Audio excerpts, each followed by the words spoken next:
Welcome to the Service to Syndication Podcast, where we interview the biggest and most successful real estate entrepreneurs, investors, capital raisers in the world who have worn the uniform of this great country, those who provide services to our men and women in uniform, and other service-oriented professionals to provide you with the tool sets, the mindsets, and the skill sets to help you conquer your dreams and goals in real estate and to use this wealth creation vehicle so you can live a more successful, happy, and fulfilled life of generosity and prosperity. If what you desire is time, lifestyle, and financial freedom, you've come to the right place. We will bring to you the best real estate entrepreneurs who will give you the insights, the knowledge, experience, skills, so you can go out and crush it in whatever real estate asset class you desire. So grab a pencil and paper, sit back, and enjoy the ride on the Service to Syndication Podcast. Hello, my servicemen and women and other service providers. Welcome to another episode of the Service to Syndication Real Estate Podcast. I am your host, Cedric Marlow. I am a U.S. Navy vet. Here on the Service to Syndication Real Estate Podcast, we interview the most successful real estate entrepreneurs, investors, capital raisers in the world, where most have donned the uniforms of this great country. We aim to provide the tool sets, the mindsets, skill sets for you to achieve your personal and business goals while using real estate as a wealth creation vehicle to help you live a more successful, happy, and fun-filled life. I'm super excited today because I have with me Miss Cyndee Harding, who's a top-notch multifamily real estate investor and an expert asset manager. Before I properly introduce our exciting guest to you, I just want to ask a favor of you. Please, if you get some value out of today's interview, if you get some type of insight, mindset shift, if you learn a new skill, new information, receive inspiration or motivation to go out and take some action to make some progress in your life, please share this episode with some of your friends. Send it to someone you know who might be or could be interested in real estate. Share it on your social media, post it on your wall, or share it in your stories. Help us spread our message while you help others. For all of you who shared this episode, I want to say thank you. Again, everyone, I have Miss Cyndee Harding. Cyndee is a former owner of her own accounting practice, specializing in small business consultation. Cyndee has over 25 years expertise in understanding profit and loss, asset retention, and management, as well as helping guide clients to improved business practices, performance, and management. Using forensic accounting practices, Cyndee is well equipped to determine the financial stability of organizations, as well as having the ability to use profit and loss statements to predict future earnings. Cyndee currently works as asset manager on multiple multifamily properties. She and her husband Lynn own H2 Funding LLC and currently reside in Arizona. Cyndee and her team acquire select multifamily properties in specific markets and submarkets based on analysis and evaluation of the property and market. Their analysis identifies market factors which signal growth opportunities, providing for higher than average returns for their investors. All right, Cyndee, the first thing that I like to do with my guests is ask them to walk us through their real estate journey in 75 seconds or less. 75 seconds or less. Okay. Well, I was an accountant and I sold my practice, and it was a very easy segue to get into multifamily. If you think about it, an apartment complex is really its own small business.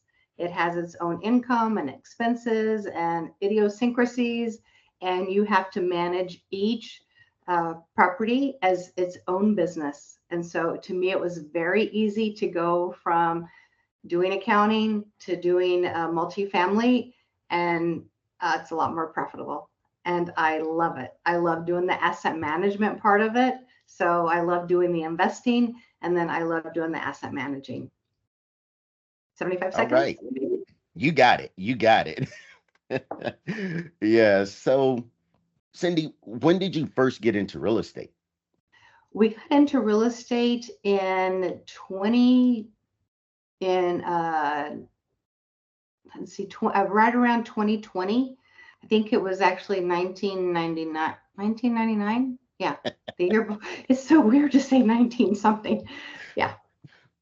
So that's when we first started, and we started working on our property. We acquired our first property in 2021, because we were trying to buy it, but COVID hit in 2020. So that kind of stalled us a little bit with our seller. There was some back and forth because of the COVID. So we got our first property in 2021. And that was the beginning. And yeah, that one was a unicorn. They say they're not out there, but that one is. It is an amazing property. We still have it today. And yeah, eventually, we have our 5-year plan, but that one's kind of near and dear. That will be a hard one when we get ready to turn that one. But yeah. Okay. So I just want to make sure that for my listeners that we're totally clear.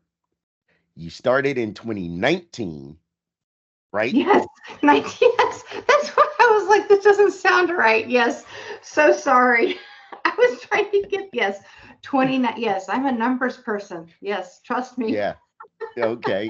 So wow, that's great. Like, so within a 2-year period, you guys had your first asset. Yes, but it sounds, 2 years. It does sound like a long time, and we had to be patient. But our underwriting were very, very conservative, and we felt like it was forever. Like we kept underwriting, we kept looking, and we were pretty impatient. But actually, 2 years, it does go by fast when you think about it. But we did have to put in a lot of work during that time. But yeah, I'm sorry, Yeah. 2019. No, I get it. I get it. No, but 2 years in multifamily is really not a long time because Correct. as we all know, you what is it? How's that saying? You have to kiss a lot of frogs before you find your princess or prince, depending on your gender. But yeah, because you're doing a lot of underwriting. You're Yes. underwriting, as they say, you underwrite about 100 deals before you finally find one that Yes. makes sense and you put an offer in on. So Mhm. yeah, that's what happens in this business. So another question is, what made you get into real estate? You had your accounting practice. You could have, and you sold it. You could have just been like, hey, I'm gonna retire. Well, I did take a little deviation on that. For 5 years, I designed a purse line.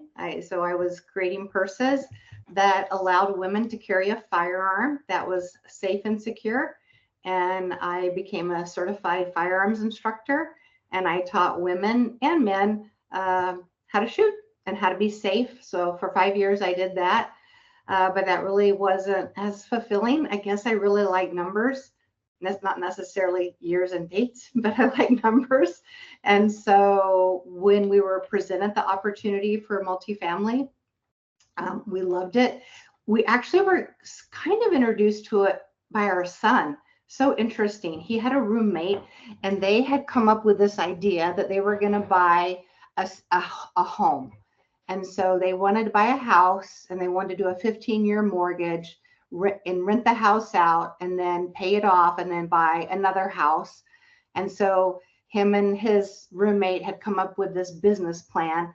And so they presented it to our son presented it to his dad, who would be his financier. And so as he's presenting this, we're thinking, this is interesting, but we're older, and we're like, man, it'll take too long to make money. Like we can't wait that long. We'll be dead. And so we said, well, we like the concept of this, but can we do something faster? And so we sent him back to the drawing board, And he's the one that came up with multifamily. So he actually said, okay, I found this seminar, let's go to the seminar. And that's how we got involved in multifamily. Really was our son. And so we have to give kudos to him for having, and he went with us to it. He actually attended and got involved, and he's kind of on the backside of it. But yeah, so that's how we got presented to it, which I thought was so interesting. But yeah, we love it. And now I do it every day, 24/7, basically. Okay. Yeah. So, how did you guys find this first deal? And just tell us a little bit about it, like unit count, where it's located, so on and so forth. And how'd you guys locate the actual property? We actually were presented the property through a broker, and he said, hey, it's a tertiary market. It's in Mississippi. It's in Vicksburg, Mississippi, which I'm going to be honest with you, I had no idea where that was. And I grew up in the South, so, it was a little town. But what we did, and this is a golden nugget, so pay attention, write this down if you're doing underwriting. We got a hold of the chamber. And anytime you're looking in any town, you need to get the hold of the chamber, because the Chamber of Commerce, they know who's moving in as far as people, but more importantly, businesses. And you want to contact the Director of Economic Development, because they're the ones that are talking to businesses, inviting them into their city. And so as we talked with the Director of Economic Development, he told us what was happening in the town. And Vicksburg traditionally was a blue-collar town. There is a railroad there. There's a lot of industry as far as construction and industrial. But what they're trying to do is they were trying to move more into tech. And it's about 30 minutes from Jackson, and Jackson is the capital of Mississippi. And so what they were wanting to do, think about this is after COVID, and they're trying to get people that are in technology, and they don't have to go to a job, so they can work from home. They can live in, a more rural area and have technology and have their jobs there. So they're wooing people to come live there. So as a result, they were creating these spaces for people to come in and have jobs. So they had lots of businesses that were very interested in coming into Jackson. So even though it was a tertiary market, we're talking very small, we were able to really see the potential in Vicksburg. And so it was 80 units. And so as a result, we were able to buy this property. And it was actually amazing. We did an investor tour after we had owned the property for a while, probably about 6 months. One of the things that we got to see was the high school had like a wing, a section of it where they were doing high tech. Now, one of the things that is Vicksburg is known for, that I didn't know, is the Army Corps of Engineers is headquartered there. It has more PhDs per capita than any other city in the United States. And so the Army Corps of Engineers had kind of taken on one of these high schools.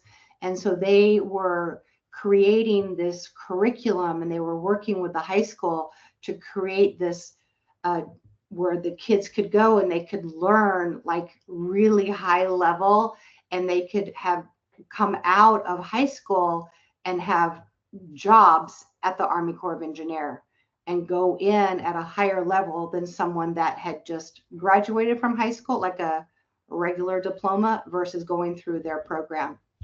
And so they had created this academy, and they had so much interest, and they were able to create this whole school, and other industries came in as well. So they had just built it. They had not even shown it to the public. So we got a private tour, and the superintendent was there, and they showed us. I could not believe it. Just the technology in this academy was incredible. So we were able to go and see all these things in this really small town and how much the technology they had in it. In fact, the high school graduation overall in that county was higher than the national average. So you just don't even think about this little tiny town and how much it's excelling. But we were able to find out all of this. So when we're talking to our investors about investing in Vicksburg, they're looking at it and it's up and coming. And what they're wanting to do is they're wanting to have students, that live there graduate and stay and build up the economy in Vicksburg. The other thing is there's a port there and they're putting in a deep port. So I can't think what they're called, but the ships that have the big containers that come in where they're usually coming into LA, now they can come up the Mississippi, and that's where the railroad is, so they can drop the containers there. So basically, bottom line is anywhere that you're going to invest in, you want to, if you're thinking about purchasing in there, you want to contact the Chamber of Commerce and find out what is happening. That's how we were able to really dig into this property and talk with our investors and tell them you can't go wrong. This property is amazing. And it really has performed incredible, absolutely incredible. And as a result of having that property, we actually were secret shopped and we had an opportunity to buy another 3 properties in that town. So now we have 4 properties in Vicksburg and all of them are performing amazing.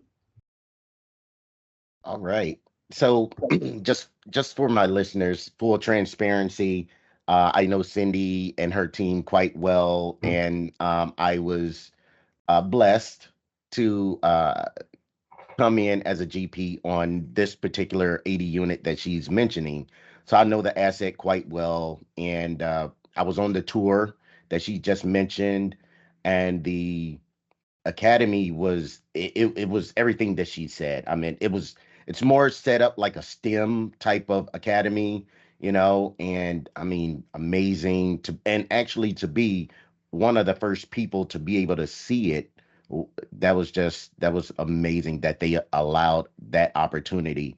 But again, it goes with what Cyndee was saying, making connections at the Economic Development Council or Department of Commerce, things like that, in those particular cities in which you're going to do business. So any mentors along the way?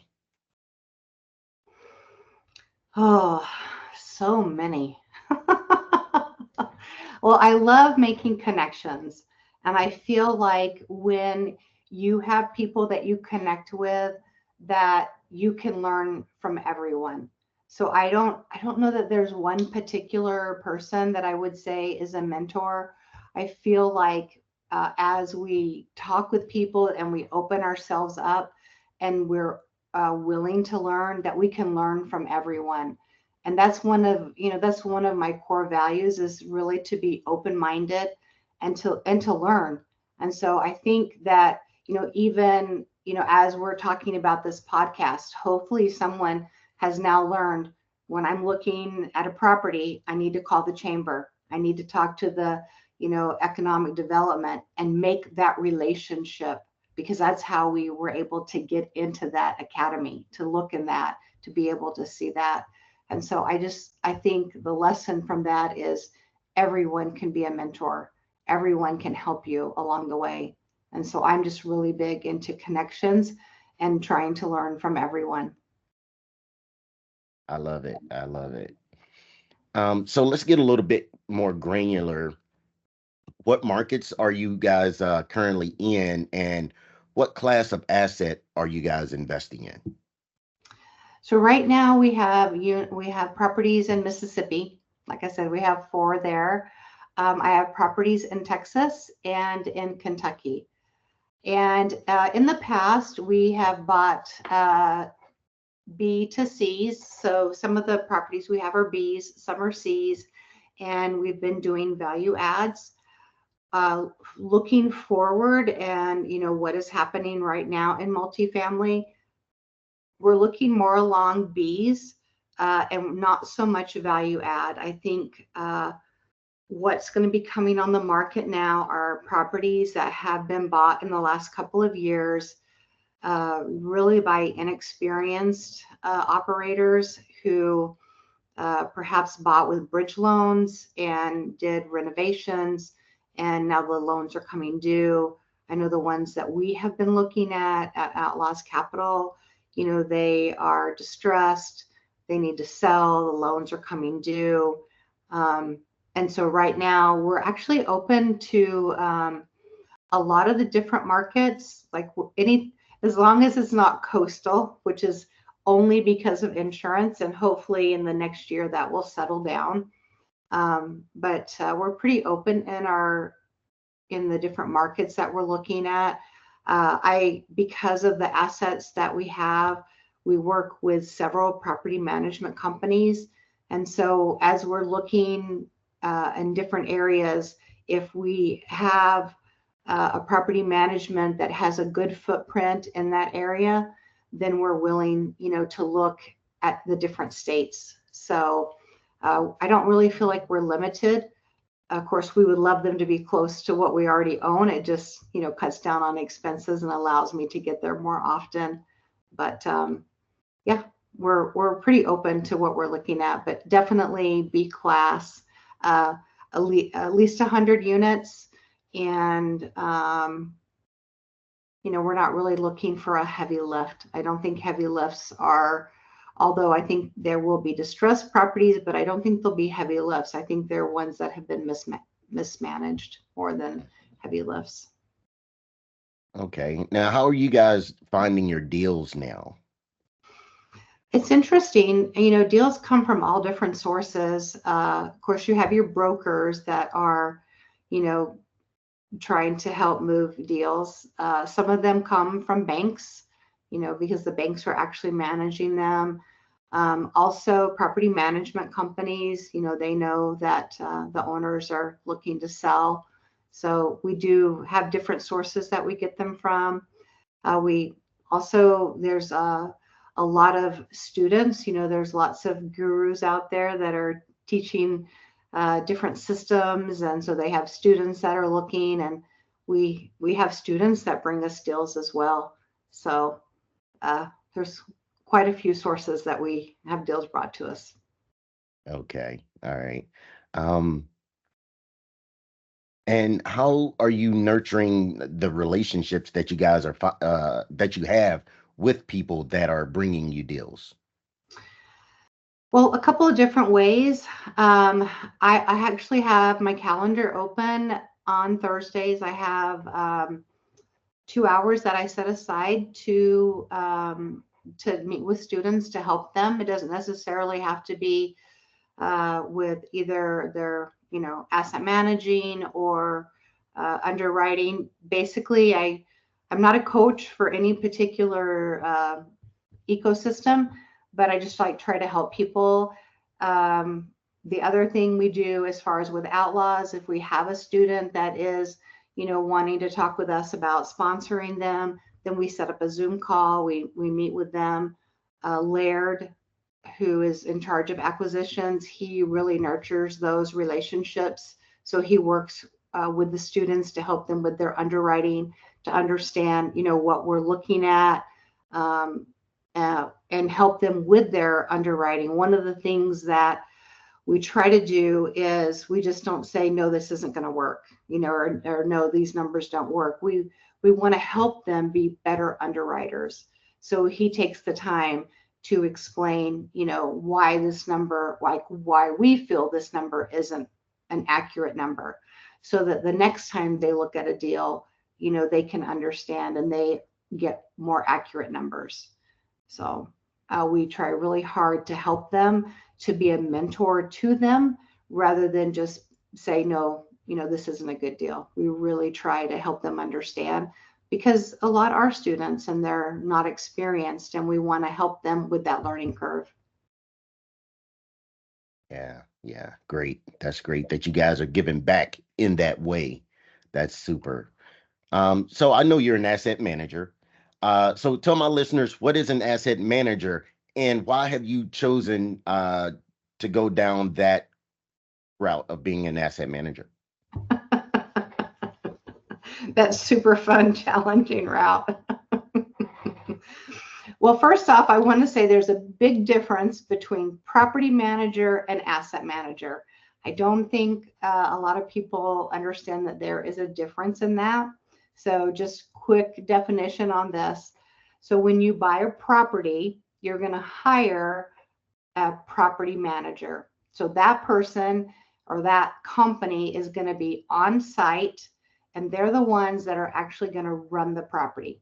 They're in charge of toilets, trash, and tenants. So they're the ones that do the leases. They're the ones that make sure everything runs smooth at the property. So they are actually hired and they're part of your business plan.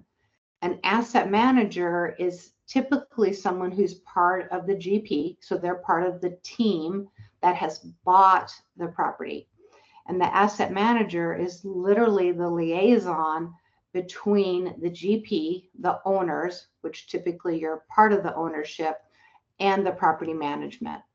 And the job of the asset manager is to make sure that the business plan that has been created, that's why you bought it, is to make money for your investors.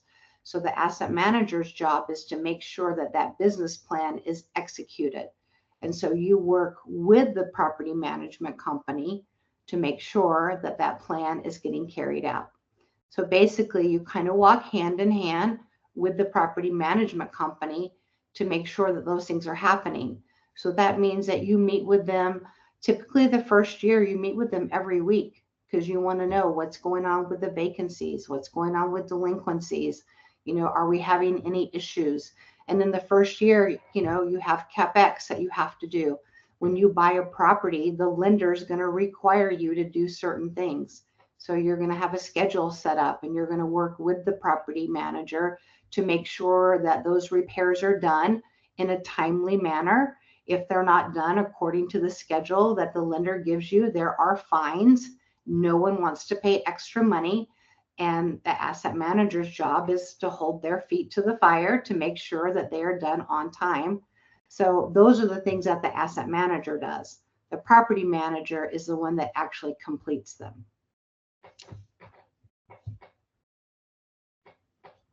Okay. So, all right, I found a property, right? I found this property, bought it, I'm ready to go. Well, right before I close on it, like, okay, I need a property manager. Like what steps do I mean? I can go to Google.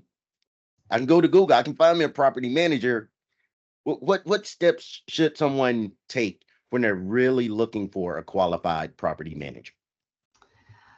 Well, I would encourage, if you have a team, I would encourage you to have someone on that team already designated as your asset manager, because the asset manager actually should start as soon as you acquire the property, like when you have the contract, when you have your signed contract, because the asset manager needs to be watching the rent roll and the T12 all through the process of the acquisition, because you want to make sure that the expenses stay in line, as and the income stays in line when you're buying the property. You want to make sure there aren't any huge variances, especially dips in income.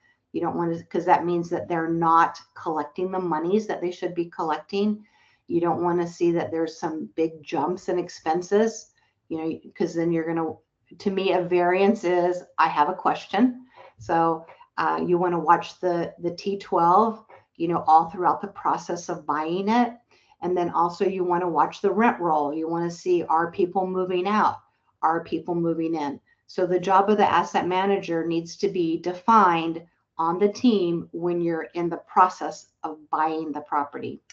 And then part of being the asset manager is you interview property managers. So I actually have a questionnaire, like a checklist that I go through when I'm looking for a property manager.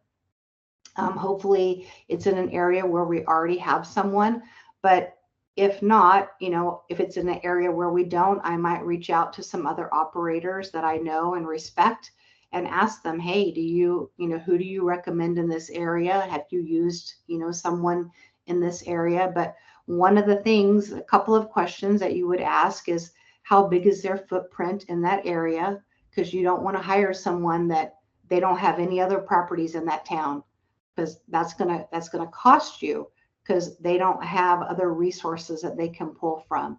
You want to make sure that they have several complexes that they run in that town. You want to know, how long they've been in business. You don't want to hire someone that's brand new. You don't want to be their learning curve. So there's questions that you want to ask, but the asset manager is usually the one that interviews the property management, and then they work with them to get the contracts and to get all those things, questions answered, work out the terms of it, as far as like, when are the financials due and how much are they going to charge every month. And you actually can work with them on your due diligence. So when you've got the contract to buy the property, you're going to meet with them and go over the lease audit, and you're going to walk the units, and you're going to start your unit tracker so you can keep track of what you're doing in all the properties. And so asset management actually starts at the very beginning. And then once you close, you've already got your property manager in line, who's going to take care of the property. And then that's when you begin your job as asset manager. It's important that when you do the underwriting that you include an asset management fee, because that fee needs to be paid, whether the property's performing or not, because the asset manager is working, every week on the property. So they're always working to make sure that everything's getting done in a timely manner, and that they're working with the property management company. So one of the things, and I don't know if you know about this or not, Cedric, but I actually teach an asset management class. So we have a 12-week class. I teach it with Andrew Suarez, and it's 12 weeks. And it's 2 hours a week. We teach it on a Wednesday. It's 1 hour asset management and then 1 hour leadership. And the reason we teach leadership is because you are the liaison between the two. But not only that, but as an asset manager, you have to deal with the lender. You have to deal with vendors, and you're talking with presidents of companies, and you have to be able to understand the situation and make decisions. And so they're the ones that people turn to find the answers. And so we teach not only asset management, but leadership. And the course is designed to help you to be successful your first year. So if you've never done asset management before, but that is your role on your team, everything you need to know that first year. We give you your timeline, when things are due. We have templates that you just need to fill out, like agendas for your meetings, and your unit trackers, and things that will help you so that you don't have to recreate the wheel, and that you can step into that role with confidence. So that is a kind of a little side gig that we're doing, because at this point, when you're buying a property today, you have to have an asset manager that's actually going to execute the business plan. The way the properties are today, you can't just buy it and kind of let them run and hope that you're going to make money. You have to actively work at the plan.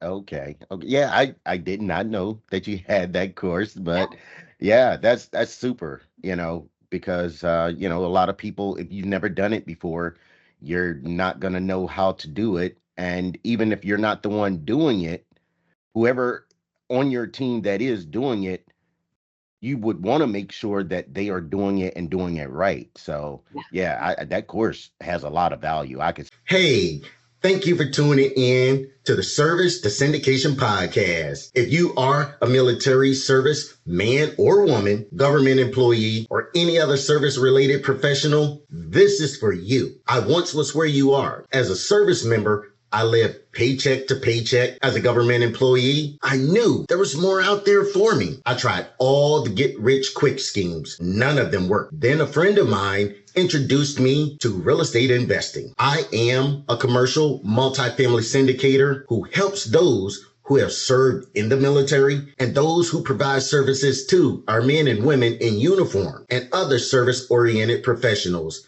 achieve their time, lifestyle, and financial freedom by investing passively into multifamily real estate. If you know that this life has more in store for you, I invite you to tune into the Service to Syndication Podcast to learn the tools, tricks, and concepts to help you achieve the time, lifestyle, and financial freedom that comes with investing in real estate. So go over to cobbscreekcapital.us. That is COBBSCREEKCAPITAL.US and schedule a call so that we can get to know one another and see how we can work together to help you achieve your goals. See where it has a lot of value. And then adding that leadership piece into it as well, that's huge. That's going to pay huge dividends for anybody that takes that course. They'll be, head above most people. I think so. I think it would help because you can take a mediocre property and have a great asset manager and really make it run.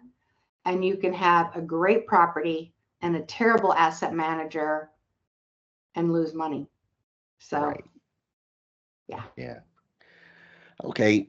So I know that you guys, one of your last, the Outlaws group, one of your last assets was in Vicksburg again. And it was 200 plus units. What type of value adds did you guys apply to that acquisition? Oh my goodness. So that one was a big one. When we bought that property, it was at $300 under market. We bought it from a very tired owner, but he actually sought us out. I think I mentioned that earlier. We were secret shopped at our Canongate property, and he liked the way that we ran the property. And so he sought us out and wanted us to buy it, which how unheard of is that? I mean, literally, he's just like, I know how you operate. I love what you've done at Canongate. I want to retire and I want you to buy my properties. So that was a sweet, sweet deal. I don't even know if that happens, but yeah, most often no. No. That's probably the first that I've even heard of that. Seriously. It was like 257 units. So what we did on that one, because it had never been upgraded, and he had not done any deferred maintenance in a very long time. We actually did a huge raise for CapEx. And so we did a lot on that property. We gave it a huge facelift. We painted the outside of the property. We redid the landscaping. We put in a playground at one of the properties. One of them had 2 pools. They had like a regular pool, and then they had like a kiddie pool. The kiddie pool had not worked for over 2 years. And we found out we brought in a pool company. We had allotted quite a bit of money to get this pool fixed. And it was when the pool man came out and was doing it, it was something the maintenance guy could do. I mean, this was how absentee the owner was and how tired that he was dealing with the property. But he had not raised rent for like 5 years. So they were so behind in rent. In fact, one of the properties, when I met with the on-site, she told me, she was, well, I'm the cheapest in town. And I'm like, not anymore. And the thing of it is that the property, it looked the cheapest in town. It was very tired. It had not been maintained. And we went in and we cleaned and we painted and we upgraded it so much. And then we did unit upgrades where we brought them, into this century. And so we put in, new flooring, new paint, stainless steel appliances, and the wow factor was amazing. And like I said, it's a small town and people were talking. I mean, we were the talk of the town. Like, you have to go over there, you have to see it. And we just recently installed a playground. And it's one of those, it's vibrant colors and it's a big playground and you can see it from the road. And people were literally stopping and coming in and looking at the apartments because of the playground, because they could see it, which is kind of amazing. In the industry, people don't move in January. It's really not a very good time of year to move. And yet we had, I believe, 6 people move in January. Just, they saw it. They just were like, wow, we really want to live here. It has this great playground. And in fact, it's the end of January. So we probably have the dog park finished at this point. We're putting in a dog park. So we've been doing these upgrades. So it's been amazing to see the transformation, and it's been interesting to see the people, because now we do residence events once a month. They weren't doing anything at all. And when we bought the property, they were manual ledgers. You came in and they wrote down, you paid your rent and you got a receipt.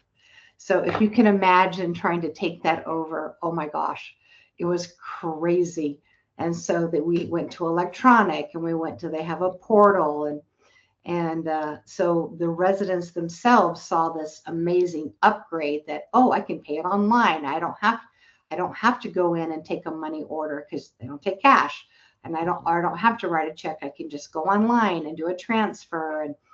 And so they saw all these upgrades, how, and then we got the pool going. And so it's been amazing in a year, all these things that we have been able to accomplish. In fact, what we set out to do in 1 year, we have done. It's been amazing to see that happen. And then just to see the way that we've been able to increase the rents.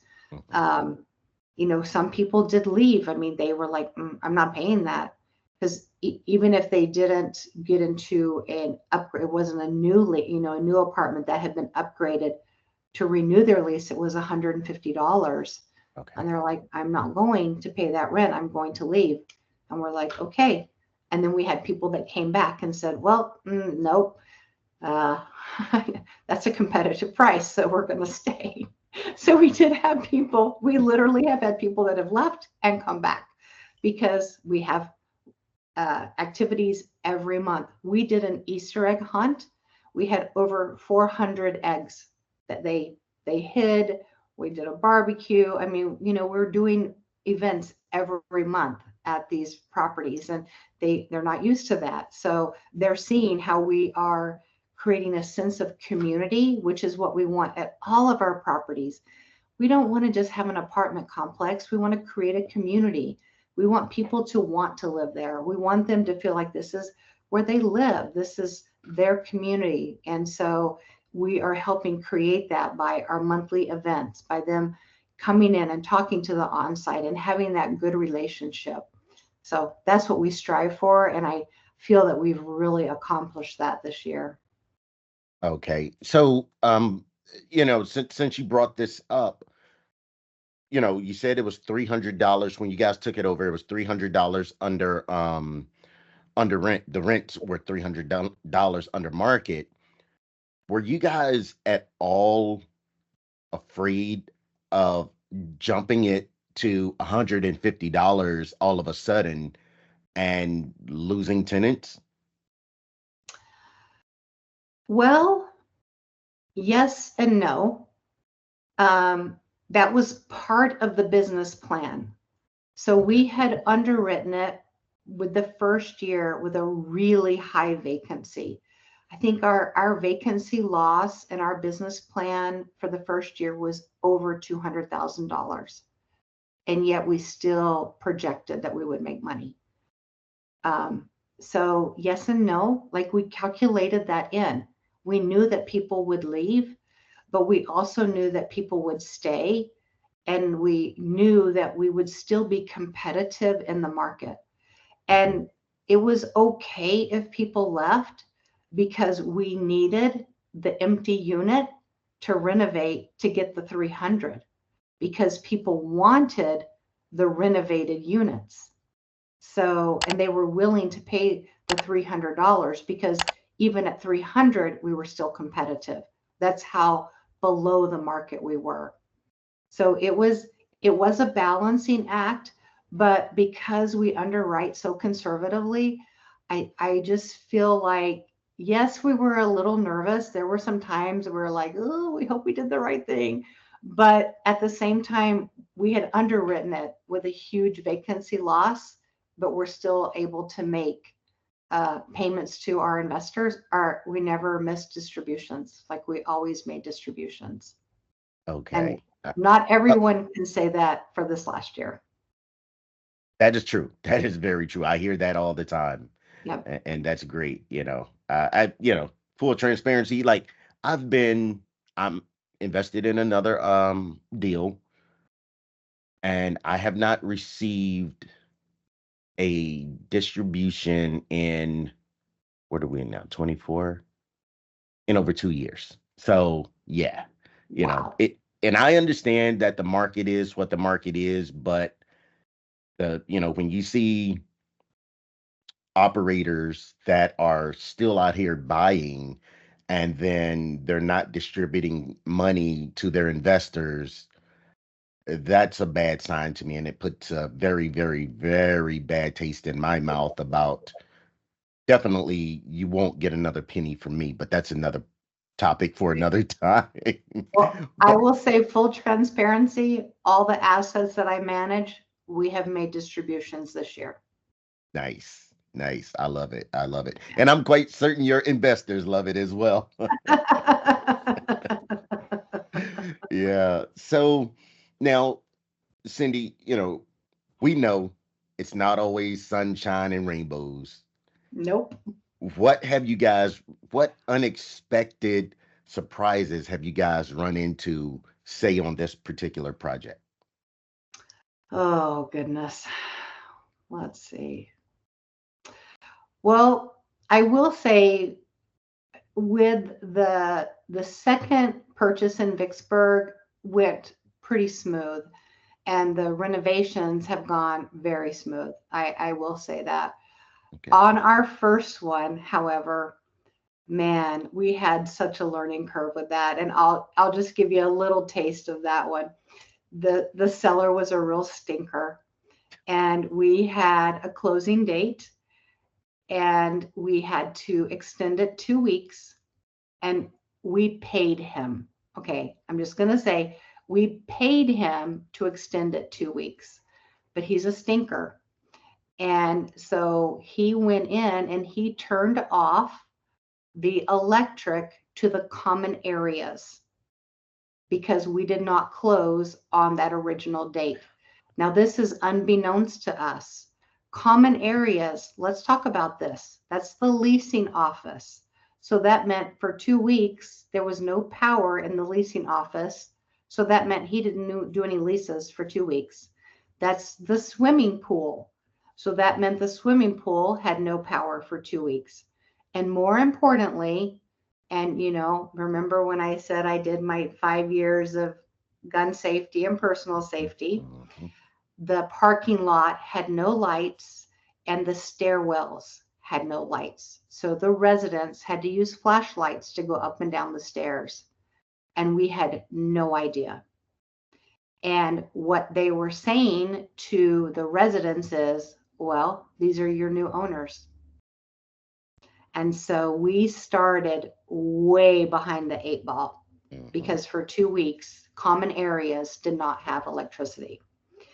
So that was probably, I hope I never see the man in person, because that to me was so irresponsible as an owner. He owned this property for 40 years, and that's how he treated his residents for 2 weeks. And I could see if we didn't pay him or if we were, unreasonable, but we knew we needed 2 more weeks. We paid him for the 2 weeks, and that's what he did. And I felt like that was so unnecessary and really so unfair. But that was probably, I would think, one of the worst things that I could think of. That just Yeah. was, the residents paid the price for that. We didn't. He didn't hurt us. He Mm-hmm. maybe hurt our reputation in the beginning, but we have so far overcome that. The residents love us. We take care of everything. Maintenance is the number one reason why people move, Yeah. because they feel like their maintenance isn't taken care of. And I'm telling you, on all of the Vicksburg properties, which we do have the luxury of having four properties, so we have maintenance, and we have certified HVAC people, but everything's taken care of every week. We don't have maintenance left over. Everything is done at the end of the week. If it's not done, it's because we've ordered a part and we're waiting on it. So we don't have, where we're having to wait on maintenance. And he can't say that from when he owned it. So Yeah. yeah. That, and like you said, that's very, very irresponsible on his behalf, because the thing that he probably didn't even, number one, that just sucks in general, because here it is. If you felt that way, you shouldn't have wanted to sell. You've had it for 40 years, just keep it. But then, you got some buyers who wanted to buy it. Now you guys are under contract. You couldn't, for whatever reasons, couldn't close on the date that you guys had set aside. And the part that he still didn't understand is, God forbid, one of the residents would have fallen, broken their neck in the common area. He was still on the hook. Yeah. So it's very, very irresponsible and makes no sense. But, these are things that we all as investors have to do. We have to adapt and overcome those circumstances when they're presented to us. Yep. And we did. We overcame. And, we had an amazing on-site that came, and she just was the sweetest, cutest little thing. And she just apologized to everyone and said, we just didn't know. And of course, no one there knew us to, say, hey, we don't have any lights. So, but that was probably the worst thing, I think. I was just Okay. like, wow. Yeah, that's crazy. But so real quick, let's focus on your team. Tell us a little bit about your team. Oh, well, we are the Outlaws Capital, and we're all, how we got our name is an interesting story. So it's my husband and myself, and then another couple, Laird and Sherry Hatch. And we've known each other for 30 years. We've gone on vacations together. Our kids grew up together, and we've just done so much together. We always knew, someday we would do something, the four of us together. So my husband's background is in construction. Laird's background is in marketing, and then Sherry's background is in escrow. And when we were presented with multifamily, it just seemed like a really good, that the four of us could work together well, and we could create this business. We were trying to decide what we should call our business. And we always have had this little running joke. 12 years ago, our son married their daughter. And so when we get together, the kids have in-laws. And so we would call each other the Outlaws. And so when we decided to start our business, we should say, well, we should call it Outlaws Capital, which works because we're in the Wild West. We live in Arizona. I'm a certified firearms instructor, and then our kids are married. And so it just works really well for us. I do have a little announcement to make, is we are going to be grandparents. So yeah, they've been married 12 years, and they are going to have a baby boy in May. So this will be our first grandchild. The Hatches have a daughter that has 4 children. So this will be their 5th grandchild, but it'll be our first. So we're super excited about that. And yeah, so that's how we became the Outlaws. And together we own all the properties in Vicksburg. And then I have some properties myself that Lynn and I have in some other areas. But yeah, we love it. We love doing multifamily, and I love asset management. So That's great. All right. So, you guys have these assets, and as all of us know, that, there's the purchase price, there's the capital raise that goes along with it. And when you're raising capital, you have to resort, that's if you're doing syndications, that is, of course, that, you have to deal with investors, your limited partner investors. So my question to you, are most of your investors retail investors, or are they real estate professional investors? Our investors are all kinds.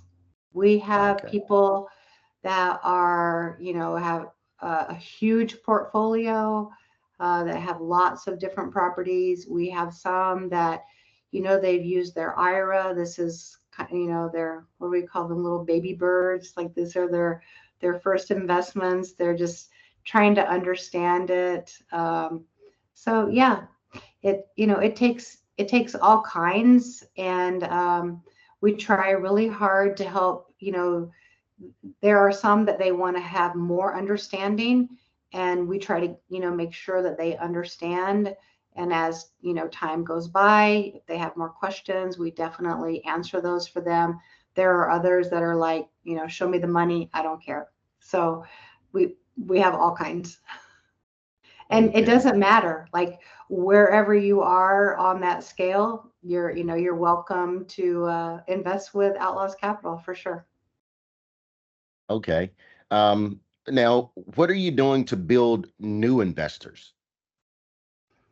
So basically with us, we just talk with people. We do a lot of networking. Um, but we don't really focus that much on capital raising. Honestly, we work more on finding the right properties, the asset managing part of it, trying to make sure. So we underwrite, we make sure the deal works, and then we want to make sure the deal is going to perform. And then capital raising, we find people that are interested in that, and not that's not something that we super focus on. We do have our pool of investors, but that's not part of what we put a lot of our focus on. Wow, I like that. I like that. I think probably the first person to, like really say that. I mean, that you were just upfront about it, which there's nothing wrong with it. It Yeah, so far it works. It definitely yeah. works. I do know that. So that's awesome. So, Cyndee, before you became this very successful person I see in front of me, give our listeners a little bit of your backstory, like where you grew up, how was your upbringing, what in your past shifted your mindset into becoming the person you are today. Oh, that's so interesting that you would ask me that. I grew up in a very small town. Um, well, I should start actually before that. So my father was in the military, and he was in the Air Force. And then when I was little, and then when I was about 7, he got out of the Air Force, but was still affiliated with the Air Force. And so we lived overseas. And so I have lived in the Philippines, and I've lived in Okinawa, and I've traveled to like Thailand and Japan, and was able to do a lot of traveling. I'm the oldest, and so I got to go to a lot of places with my parents.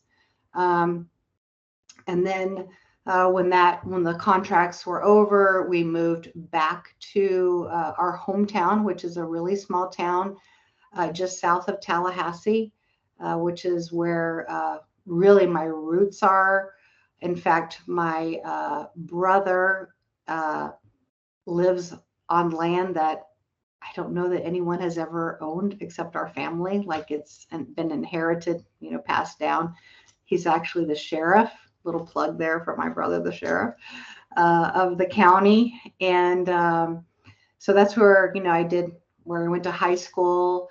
And my very first job, I was taking accounting in high school, and we had a Western Auto. I don't know if people know what those are, but it's kind of like an Ace Hardware. Yeah. But we had a Western Auto that was like behind our house, kind of. And I went in and said, hey, I'm taking accounting. I was a junior in high school. I'm taking accounting, and I'd like to apply what I'm learning. Can I get a job? And they said, we're not hiring. And I said, okay, well, I just thought I'd stop in and check. And then the next day they called me back and they're like, you know what? We're going to hire you. And honestly, I think that I've just kind of always had an entrepreneurial mindset. Like, I wanted to apply what I was learning. And so I just went in and asked for a job, and they called me the next day and I got the job, and I worked there like all through high school. I worked there in college, and I've always kind of just been working and doing accounting my whole life. And then I just started my own practice. And so I just think my mindset has been, why not? If that makes sense. Like this education program, there is no program that teaches you how to do asset management. They have all kinds of programs that will teach you how to buy, how to capital raise, how to do underwriting, but there's nothing that teaches you how to do asset management. And so it literally was a why not? Why not teach it? And so my mindset has been, why not? And I think I've always had that. Nice, nice. Yeah, you're right. All those courses are out there for people to do. I've taken many of those, but yeah, asset management, yeah, definitely haven't seen that out there. Um, so as we wind this podcast up, what is one belief you had as a beginning investor that has turned out to be false, but may be holding people back from taking the leap into real estate? That you have to know the ending. You don't have to know the ending. You just have to know the next step. I think that, when you first start out, you think, I have to know, how do I do this? What is the end? You don't have to know that. You just have to know the next step. And I think sometimes people get really hung up on the ending. And if you just take the next step, that's all you need to do. And then after you do the next step, then just do the next thing. So one of the things that, when I'm talking with students or even with colleagues, and we all get discouraged. I mean, trust me, there are days that I just want to pull the covers over my head and think, I just can't do this another day. But what I always say, do one thing today to move your business forward. Just do one thing.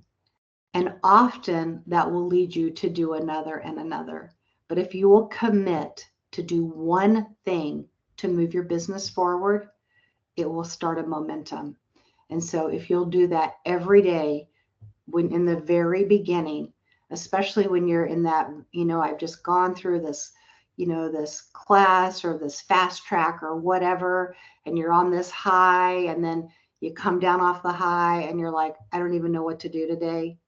Do one thing. Do one thing to move your business forward every day, and it will make the difference. Nice. All right. Knowing what you know now, what piece of advice would you give yourself at the beginning of your real estate journey to make yourself have faster, easier, and smoother success? Do the one thing every day. Sometimes I don't take my own advice. Yeah, most of us don't, trust me. Oh, wow. Yeah, I get it. I totally get it. I'm right Yeah, I there mean, with there you. in the beginning, there were days that I would, let several, because if you let one day go by, it becomes, 2 days, 2. 3 days. It's just like being on a diet, Mm-hmm. I'll start Monday, Yep. then, Yeah. it's the same. Just Yeah. don't let a day go by that you don't do something to move your business forward.